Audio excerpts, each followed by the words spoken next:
Guys, we're working on section 3.4 in your student journal. This is page 74. Graphing linear equations in standard form. So, just going to skip this exploration stuff. Standard form is ax plus b equals c. I know I just saw it a second ago. Ax plus by equals c. Alright, well, that's not just the way the standard form is. It's not crazy for you to memorize or anything. Best off for you to just work on some things. The x-intercept, so actually let me make a quick graph for you. The x-intercept is the point at which any graph intersects with the x-axis. So as a reminder, the horizontal axis is x and the vertical axis is y. So I'm just going to draw a few lines. I'm actually going like that. So one by one, I definitely should have just changed the color, but whatever, it's too late. I'll point it out to you. The x-intercepts of each of these graphs is where it hits the x-axis. So this is an x-intercept, this is an x-intercept, and this point right here is an x-intercept.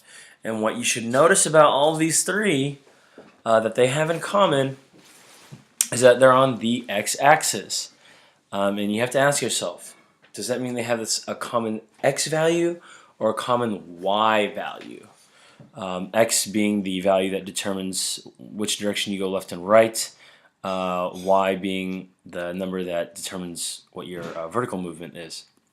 So in this case, if we look going left and right, they all have different x values because I have to go to the left, I have to go further left, and I have to go to the right. Those are all different things.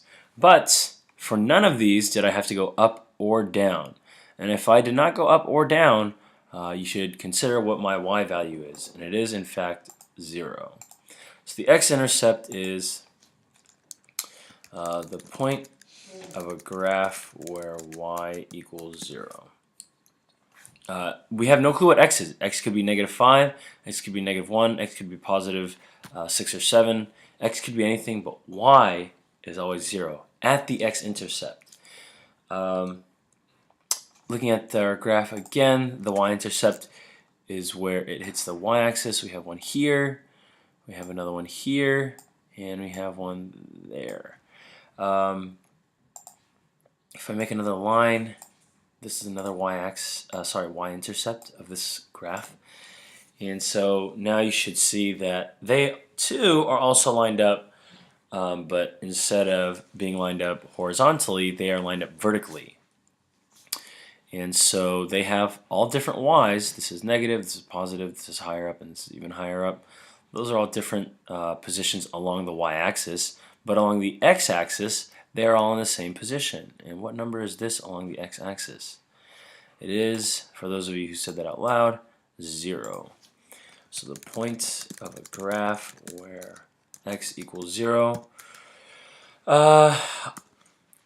If it helps you think about it, you could also say the point of a graph that intersects the y-axis. That definition holds for x-intercepts as well. The point of a graph, the point where a graph intersects the x-axis. Intersects just meaning touch or connect with. And that's it. Those are two very important definitions. It will make graphing in this section very easy. This is one great technique of graphing a line. Very, very simple. You'll see what I mean. So we have horizontal and vertical lines.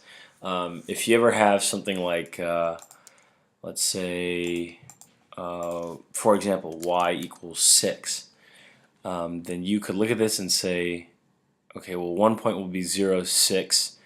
And then the rest of the points will also always be when y equals 6. So 1, 6, 2, 6, 3, 6, -1, 6, -2, 6. What does that look like as far as ordered pairs go?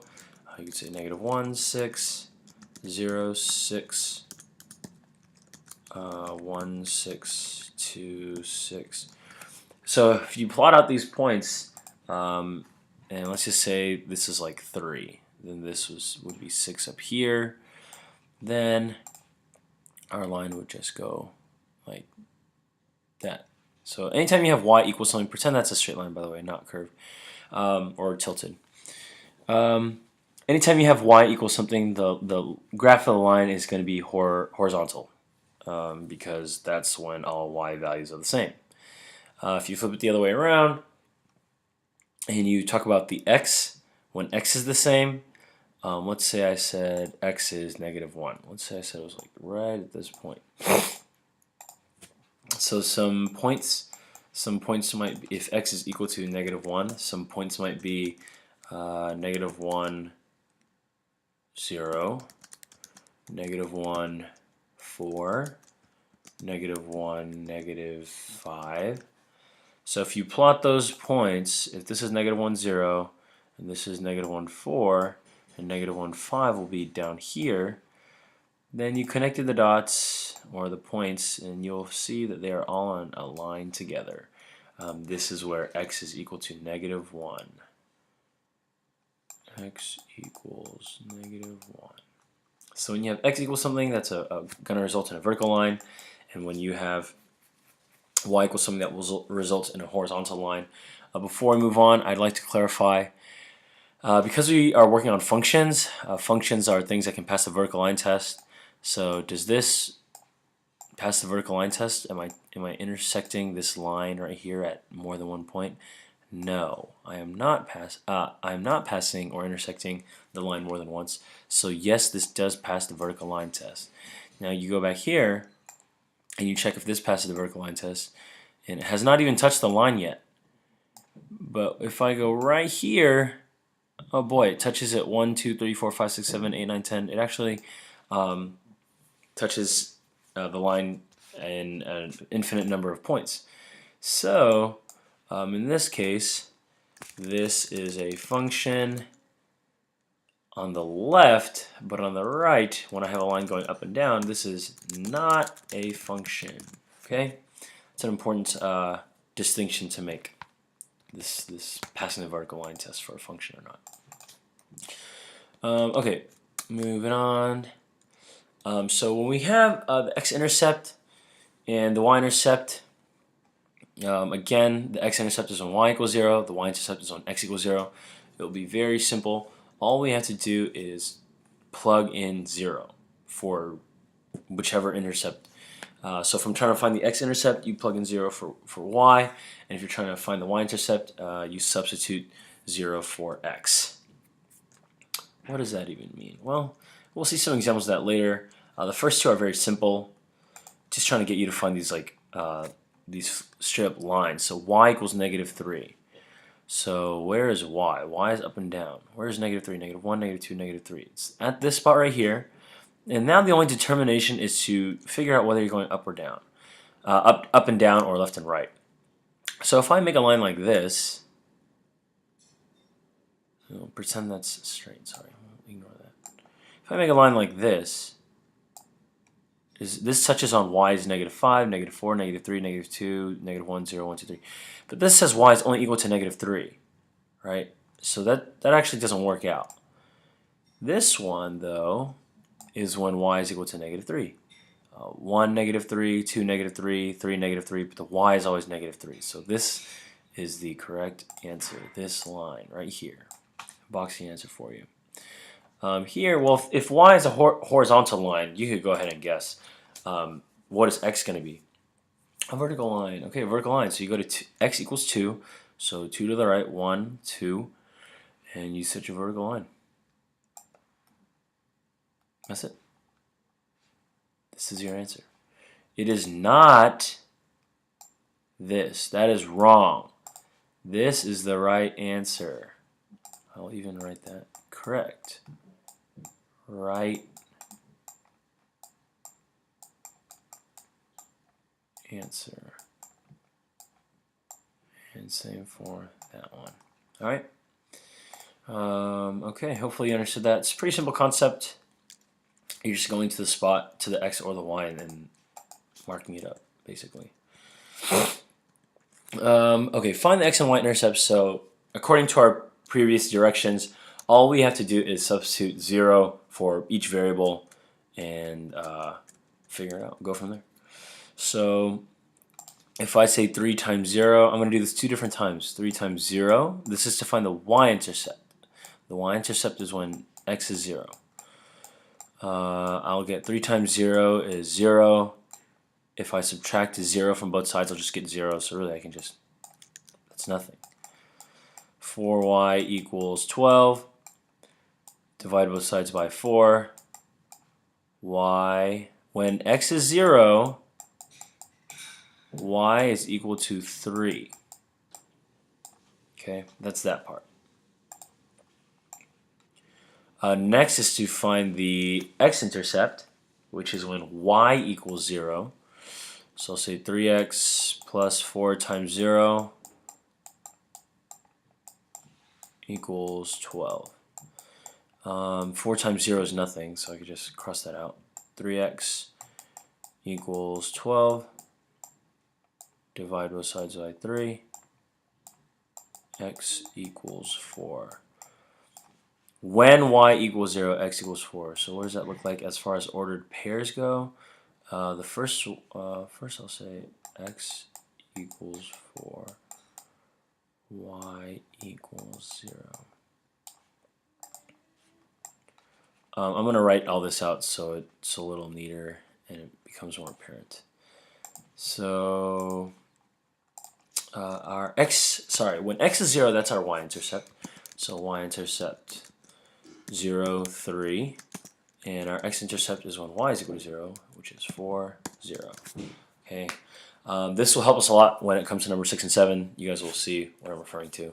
But hopefully you understand that for number 3. The first problem is always the simplest one in a set. So yeah, if you do not understand that, make sure you watch it again or just move on to the next example and maybe you'll get it then.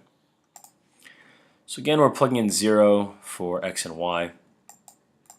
0, negative 0. Minus 4y. Again, 0 is just going to cancel out. It's nothing. Negative 4y equals 16. I will divide both sides by negative 4. So here I'm going to just write it out. The y-intercept, which is when x equals 0, I got negative 4. How did I get negative 4? 16 divided by negative 4 is negative. Sorry, yeah, 16 divided by negative 4 is 4. Negative 4. Positive divided by negative is a negative. Okay, so that's the y-intercept. Now to find the x-intercept, I will plug in 0 for y. I will say that negative x minus 4 times 0 is equal to 16.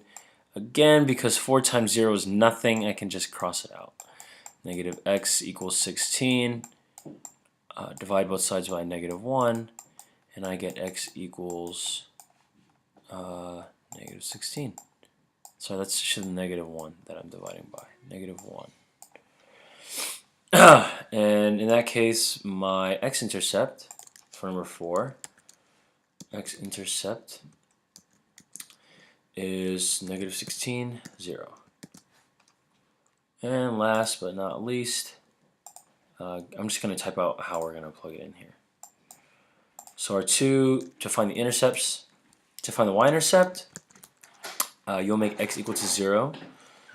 Minus 2y equals negative 30. You will solve that.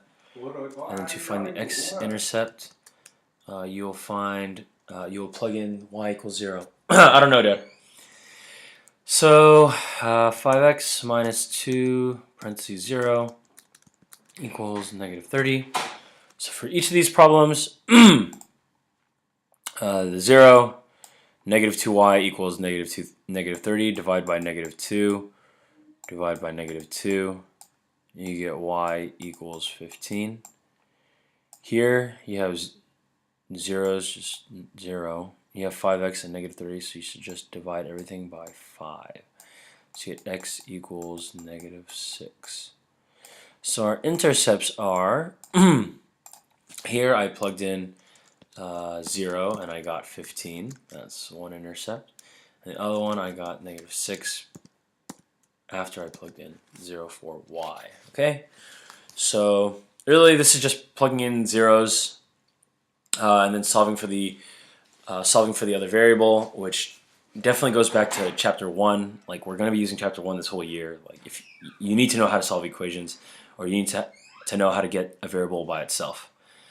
So now we're actually going to use it to graph, which is what this section is supposed to be about.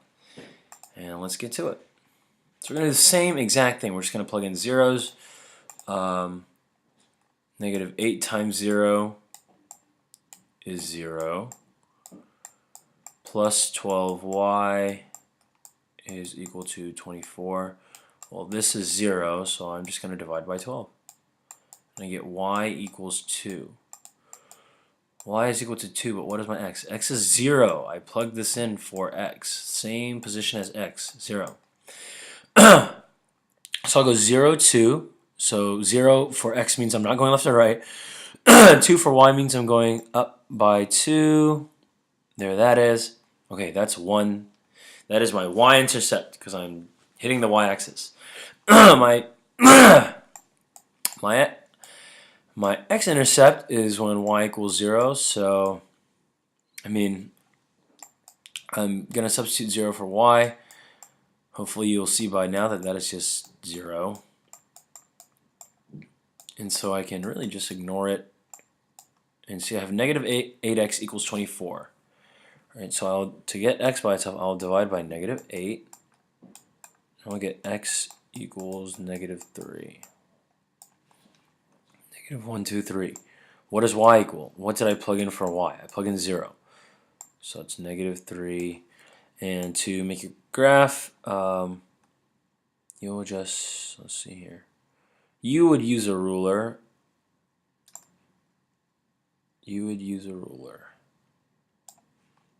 And it looks just like that.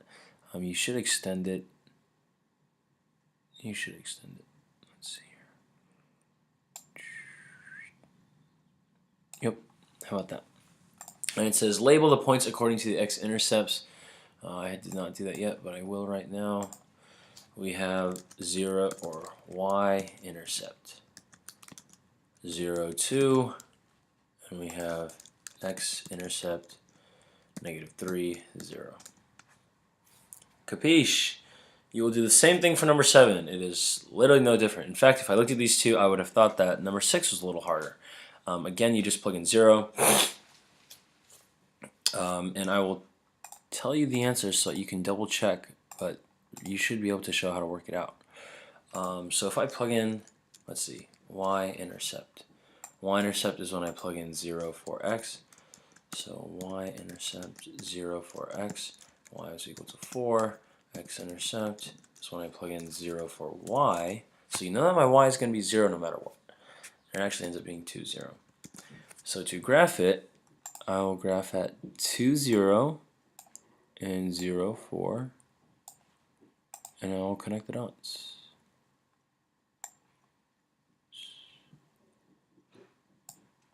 Yeah, something like that. Make sure you use a ruler when you graph. Your lines should be nice and straight and go through those points appropriately. Label this 0, 4, y-intercept, and label this 2, 0. Okay, those are our graphs. I think it's pretty simple. You're just plugging in 0 and seeing what you get for the other variable. Last thing we're going to do, we're going to move on. Last one is this word problem. Find and interpret the intercepts. So the school band is selling sweatshirts and baseball caps to raise $9,000 to attend a band competition. Sweatshirts cost $25 each. So, which one of these variables do you think represents the number of sweatshirts we're selling? X or Y? If sweatshirts cost $25, well, it must be X because the only number attached to 25. The equation models this. X is the number of sweatshirts sold. Y is the number of baseball caps sold. So find and interpret the intercepts. Okay, well, if the x-intercept is when y equals 0, so we could say 25x plus 10 times 0 equals 9,000. Nothing happens here because 10 times 0 is nothing. And we're just going to divide both sides by, oh boy, that was awful. We're going to divide both sides by 25, right, to get x by itself. And x in this problem is what? It's the number of sweatshirts sold. Or, yeah. So if I divide by 25, I get x equals 360. And what does this tell us? That means, it says interpret. So let me interpret this. If I don't sell any baseball caps, I must sell 360 sweatshirts to raise $9,000. Right, does that make sense? And on the other hand, I'm not going to work it out for you, but I will interpret it for you. If I don't sell any sweatshirts, I must sell however many number you get for Y baseball caps to raise 9,000. So again, you would rewrite the equation 25x, but instead of x, you'll substitute 0 for x. 25 times 0 plus 10y equals 9,000, and then you will just divide both sides by 10. Let's look at this here. If 258 sweatshirts are sold, which number is tied to sweatshirts? X. So really what this is asking us to do is 25 times 258 plus 10y equals 9,000. You guys multiply 25 times 258, subtract it from both sides, divide by 10. If you did not know what I just said, you can go back and replay it, because this is really simple if you understood chapter 1.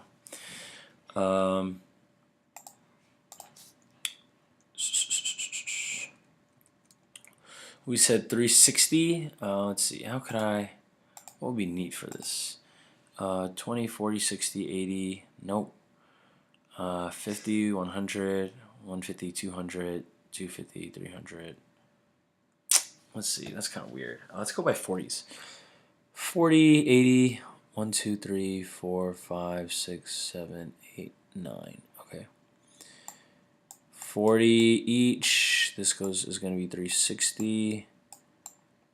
And I'm actually just going to go 100, 200, 3, 4, 5, 6, 7, 8, 900.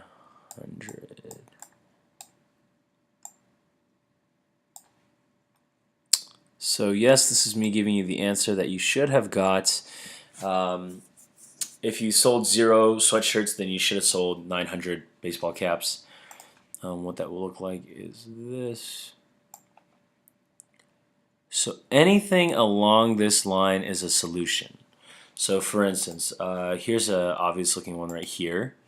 What does that look like? Find 2 more possible solutions. We could talk about any of these really. So let's just start off simple with this one right here, and let's just go here to be a little more difficult.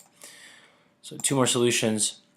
Our x-axis is the number of baseball caps, and we're counting by 40s, so this is 320 baseball caps. What does that even mean?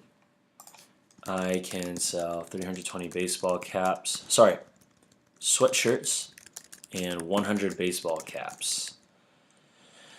Let's see how this works out. 25 times 320 plus 10 times 100 equals 9,000. So if I say 25 times 320, I get 8,000 plus 1,000 equals 9,000. Oh, bada bing, that works. How about this other point right here now?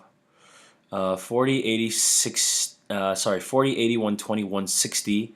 So this is 160 along the x-axis is sweatshirts. So 160 sweatshirts and 100, 200, 300, 400, 500 caps. Let's see if this works out. If it doesn't, I'm going to look like a really bad math teacher. 10 times 500. Let's see here. We got 25 times 160. Oops, 25 times 160 is 4,000. Yes, 4,000 plus 5,000 is indeed 9,000. Now you guys can pick any 2 points. In fact, I will circle them along the way. Sorry, not any two points because it's asking for 2 possible solutions. Here, here. The only reason I mean, like, you could pick something in there, but like it just looks. I couldn't tell exactly what that number is. So like this is a continuous line and it's appropriate, but it's just harder to differentiate. Like I couldn't say something like, oh, this right here is 85. Like it's just kind of hard for me to see. But here is very obvious that it's just on these points directly. So you could have picked any one of these points and it would have worked. And that's the way you would interpret it. The x-axis represents the number of sweatshirts, and the y-axis represents the number of caps. Hopefully you guys understood this lesson. If not, you can always ask me or ask your teacher. Obviously, ask your teacher first. Unless I am your teacher, then go ahead and ask me.